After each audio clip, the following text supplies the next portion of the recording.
আসসালামু আলাইকুম রহমতুল্লাহ। দেশটা আবার সেই আওয়ামী লীগের হাতে চলে যাচ্ছে। মানে পুরনো বোতলে নতুন মদ ঢোকানো হয়েছে। অ্যাডভোকেট তাজুল ইসলামকে আন্তর্জাতিক অপরাধ ট্রাইব্যুনালের প্রসিকিউটর থেকে পরিবর্তন করা মানে দেশ কোথায় যাচ্ছে জানছেন?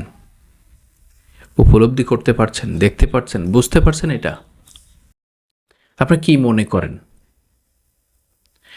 আজকে যারা পাগলামি করেছেন, মানুষকে ধোঁকা দিয়েছেন, ভোট নিয়েছেন, ইঞ্জিনিয়ারিং করেছেন, ফলাফল ঘুরিয়ে দিয়েছেন, নিঃসন্দেহে তারা জুলুম করেছেন, নিঃসন্দেহে তারা অন্যায় করেছেন, নিঃসন্দেহে আল্লাহর কাছে তারা কাঠগড়ায় জবাবদিহিতার হিসাবে কিয়ামতে আদালতে আখেরাতে উঠবেনি। কিন্তু তার আগে দেশটাকে কি করবেন? এই দেশ কোন দিকে দেওয়ার কথা ছিল? এই দেশ কোন দিকে নিয়ে যাওয়ার পক্ষপাতিত্ব ছিল? আজকে ডক্টর ইউনূস কী করেছেন? ফখরুদ্দিন, মঈনুদ্দিন তারা হাসিনাকে বসিয়ে গিয়েছিলেন, আর ওয়াকারুজ্জামান ইউনূস আর ওয়াকারুজ্জামান, এটাকে যদি বলি আমি ওয়াকার ইউনূস তাহলে ভুল হবে না হয়তো।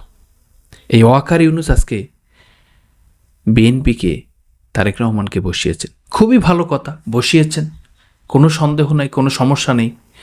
আমি চাচ্ছি এই দেশটা যারা বসেছেন তারা দেশটাকে উন্নয়নশীল দেশে রূপান্তরিত করুক, প্রতিহিংসা থেকে বেরিয়ে এসে দেশের জন্য কাজ করুক। দেশে যারা রাজনৈতিক দল আছে, বিরোধী দল আছে, তাদের সাথে কথা বলে সংসদ অধিবেশন করে দেশটাকে একটা স্বনির্ভর, একটা ক্ষুধা দারিদ্র্য মুক্ত একটি বাংলাদেশ করুক। কিন্তু সেটা হচ্ছে না, দলীয়করণ করা হচ্ছে। আর এই দলীয়করণের একটি বিষয় আমি দেখতে পেলাম যে যতগুলো সেনা অফিসার আজকে অপরাধী, অন্যায়, যারা কমিশনের থেকে আজকে রেহাই পাননি, তারাই আজকে রেহাই পেতে যাচ্ছেন। এতদিন সাজানো ছিল সেনাবাহিনী, একটা চুক্তি ছিল, আমরা এখন বুঝতেছি, এতদিন বলি নাই আপনাদেরকে, যে চুক্তি ছিল তাদেরকে সরিয়ে নতুন কিছু আনলে, এই আন্তর্জাতিক অপরাধের নতুন মানুষ আনলে তাদের সমস্ত অন্যায় অপকর্মের বৈধতা পেয়ে যাবে। হাদিকে খুন করেছে কারা এখনো পর্যন্ত বের করতে পারেনি, অথচ তাদের কাছে স্পষ্ট সব কিছু আছে। আজকে সকল কিছুকে দেখতে পাচ্ছি। আমি দেখতে পাচ্ছি একটা কুষ্টিয়া বিশ্ববিদ্যালয়ের একজন শিক্ষক, তিনি লিখেছেন, অদ্ভুত ও ভয়াবহ দলীয়করণ, সেনাবাহিনীর শীর্ষ পদে রদবদল, আগামীর সম্ভাব্য সেনাপ্রধান বাহিনী থেকে অপসারণ করা হয়েছে, ঢাকা বিশ্ববিদ্যালয়ের ভিসিকে পদত্যাগে বাধ্য করা হলো, বহুল আলোচিত দক্ষ ও চৌকস চিফ প্রসিকিউটর তাজুল ইসলামকে অপসারণের চেষ্টা, মেধার পরিবর্তে লাঠিয়াল নির্ভর প্রশাসনের যাত্রা শুরু, বাংলাদেশপন্থীদের বাদ দিয়ে ভারতপন্থীদের পদায়ন হয়েছে, অভিযুক্ত সেনা অফিসারদের মুক্তি দেওয়ার পথ মোটামুটি ক্লিয়ার। ঠিক যেন আওয়ামী স্টাইল, নতুন বোতলে পুরনো মদ। আহা বাংলাদেশ, সবার আগে বাংলাদেশ। অত্যন্ত ভরাক্রান্ত হৃদয়। দেশটার যে চিত্র ছিল, দেশটা গড়ার যে প্রত্যয় ছিল, মানুষের যে আকাঙ্ক্ষা ছিল, বৈষম্য বৃদ্ধির যে আন্দোলনের যে তথ্য ছিল, যে নিয়াত ছিল, যে উদ্দেশ্য ছিল, সব কিছুকে আজকে মাটি চাপা দেওয়া হচ্ছে। মানে এটা কবর রচিত হয়ে গেল। বাংলাদেশের মানুষ আরেকটি অন্ধকার জগতে পড়তে যাচ্ছে এবং পড়া শুরু করেছে অলরেডি। দেখেন, আজকে যাদেরকে মন্ত্রী দেওয়া হয়েছে, আজকে ধর্মমন্ত্রী, তিনি এসএসসি পাস, এবং তার বক্তব্যগুলো, বিগত দিনের বক্তব্যগুলো শুনলে আপনি বুঝতে পারবেন তার বক্তব্য কত সঙ্গতি নাকি অসঙ্গতি। তিনি যে কথা বলতেন সেটা আসলে মানুষের কাছে গ্রহণযোগ্য বলতেন, নাকি হুমকি স্বরূপ বলতেন, নাকি সন্ত্রাসী কায়দায় কথা বলতেন। এই সমস্ত মন্ত্রীগুলো দেখেন, কেন জানেন? এতগুলো মন্ত্রীকে নিয়ে আসা হয়েছে এবং এদেরকে মন্ত্রিত্ব দেওয়া হয়েছে কেন জানেন? এরাই পারবে সত্যকে মিথ্যা বানাতে, মিথ্যাকে সত্য বানাতে। ওবায়দুল কাদের সেই জন্য কিন্তু আওয়ামী লীগের সাধারণ সম্পাদক ছিল। হাসিনা কিন্তু তার তেল মর্দনের কারণে আজকে হইতো। আজকে প্রথম আলোর যে সাকসেসফুল প্ল্যান ছিলেন, প্রথম আলোর যে সিস্টেম, প্রথম আলোর যে পরিকল্পনা ছিলেন, সেটাকে বাস্তব রূপ আজকে দেখতে পাচ্ছি। অবশ্যই আপনাদের মতামতটি আমরা আশা করছি যে প্রথম আলো, সেনাপ্রধান, ডিজিএফআই প্রধান এবং গোয়েন্দা বিভাগের প্রধান, এনএচআই প্রধান এবং সকলে মিলে যে প্ল্যান পরিকল্পনা করছে, ভারত, বাংলাদেশ, ইউনূস, সকল কিছু মিলে, আজকে তাদের প্ল্যান কি পরিবর্তন হয়েছে নাকি বাস্তবতায় বা সাফল্য বা সফলতায় পর্যবসিত হচ্ছে। এই দেশটাকে ভালোবাসতে গেলে মন লাগতে হয়, এই দেশের মানুষকে ভালোবাসতে গেলে হৃদয় থাকতে হয়।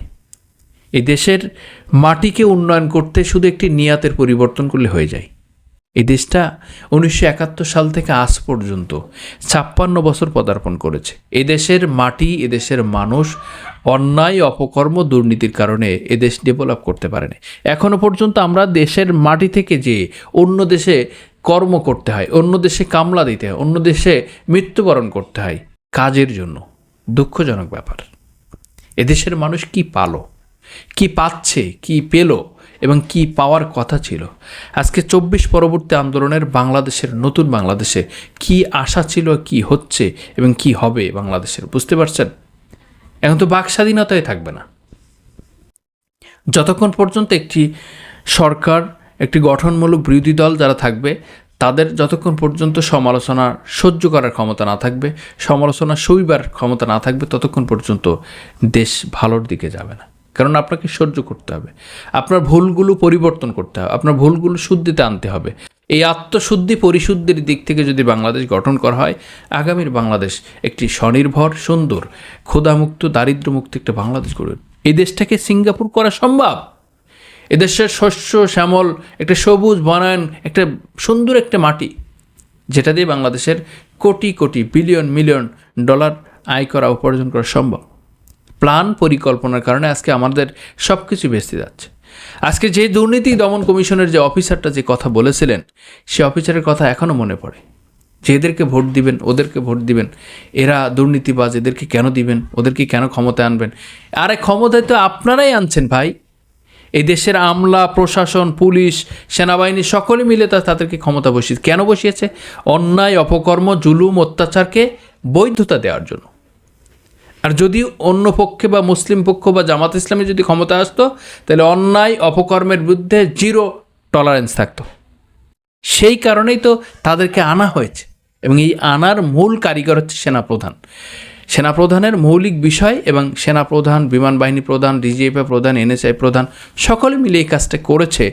যে কাজটা করলে শেখ হাসিনা খুশি হবে, যে কাজটা করলে ভারত খুশি হবে, যে কাজটা করলে বিএনপি খুশি হবে, সকলে মিলে এমন একটি প্ল্যান, পরিকল্পনা বাংলাদেশকে গঠন করেছেন। হাসিনার সাজানো যে বাগান ছিল, সেটাকে আবারও ফুলে ভরা একটি ফুটন্ত গোলাপে রূপান্তরিত হচ্ছে।